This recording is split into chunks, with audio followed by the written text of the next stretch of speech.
So what happens when you take 10 total strangers, put them on a stage, and ask them to turn their biggest heartaches into punchlines? Well, today we're diving into Stand Up Dreams, a play all about how the, let's face it, terrifying act of telling your truth into a microphone can absolutely change your entire life. You know, the whole story really boils down to this one simple but powerful equation. Pain plus time equals comedy. It's this idea that our most embarrassing, our most difficult, or even heartbreaking moments, well, with enough distance, they can actually become our best stories. And for the folks in this play, that lesson is about to get very, very real. The play gets going with 10 incredibly different people who all sign up for the same stand-up comedy class in Providence, Rhode Island.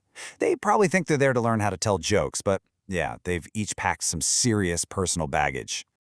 First up, you've got Victoria. She's a super high-powered corporate lawyer, and her perfectionism is so intense that it actually led to a full-blown panic attack right in the middle of court. So she's kind of hoping comedy can be the pressure valve she desperately needs.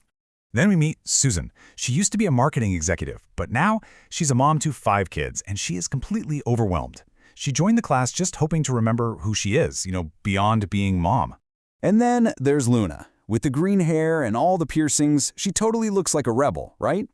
But deep down, she's a pre-med dropout who's secretly hoping that if she can just make people laugh, it'll finally prove to her parents that her creative path was the right one all along. And this is Tommy. He's a construction worker. And he uses that tough, gruff exterior to hide the fact that he's got the soul of a poet. He tells all his buddies he lost a bet, but the real reason he's here is to try and find a way to make his two worlds fit together.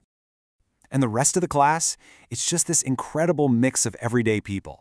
There's a bus driver who gets all his best material from his passengers, a widowed teacher who's just looking for a new chapter, and an IT guy who's way more comfortable with computer code than with actual people. The one thing they all have in common is some kind of quiet pain they're hoping they can learn to laugh at. So who's the person trying to herd all these cats?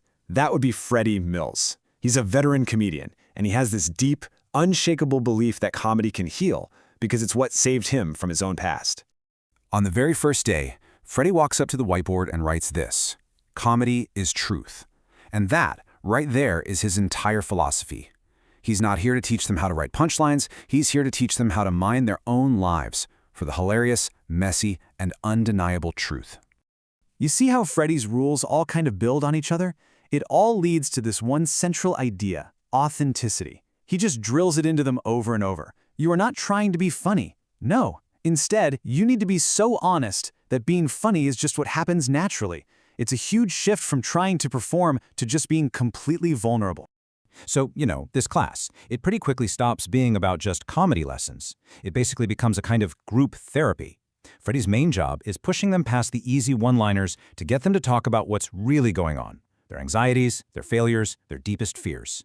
And Susan, the mom of 5, is the perfect example of this. In week 1, she's so quiet, so reserved. But then, by week 4, something just clicks. She unleashes this unbelievable, passionate rant about finding a Pop-Tart in her bra and how her house is basically a witness protection program for Barbies. The whole class is just roaring with laughter. She didn't find a better joke. She found her voice by finally just telling her truth. And as everyone starts sharing these raw, honest truths, something really amazing starts to happen. That sterile classroom, it becomes a safe space. They start critiquing each other, but also encouraging each other. And this group of 10 strangers starts to feel less like a class and more like a wonderfully weird, dysfunctional family. All right, so the whole play, all 8 weeks, it's all leading up to this one moment, the graduation showcase. They have to get on stage at a real club, the Comedy Connection, and perform a 7-minute set for a packed house full of friends, family, and total strangers. I mean, the pressure is on. It's kind of cool how the places they're in totally reflect their journey. They start off in this sterile, fluorescent-lit room in a community center, but by the end of 8 weeks, they've earned their spot under the hot lights of a real professional comedy stage. The setting really evolves right alongside their confidence. And showcase night? Oh my gosh, it is pure glorious chaos. I mean, Victoria's mom basically turns her section into a dating mixer for doctors. A multicolored cat escapes from Susan's house and somehow shows up. The live stream goes completely haywire, and the backstage wall literally starts collapsing. It is a complete and total disaster. But here's the magic. Right in the middle of this perfect storm of absurdity, every single student gets on that stage and they crush it. They don't just tell jokes, they tell their stories. They turn all that pain, all that anxiety, and all the chaos of their lives into 7 minutes of pure, honest, and hilarious truth. So, after all that, what are we supposed to take away from stand-up dreams? Well, it really all comes back to that central idea of finding a way to heal through humor. The play really leaves you with this question, doesn't it? Can a single joke actually change your life? And the answer it gives is a huge, resounding yes, but probably not in the way you'd think.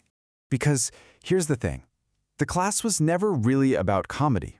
It was about learning how to reframe their own life stories. By finding the humor in their pain, they took back control of their own narratives. And that right there, that's the real graduation gift. They didn't just leave with a 7-minute comedy set. They left with the confidence to speak their truth, a voice they didn't know they had, and a support system of 9 other people who truly, deeply get them. And I think the best way to wrap this all up is with this final thought from their teacher, Freddie. Stand-up Dreams really shows us that comedy isn't just about making people laugh, it's about connection. It's about turning our own individual pain into something we can all share and understand.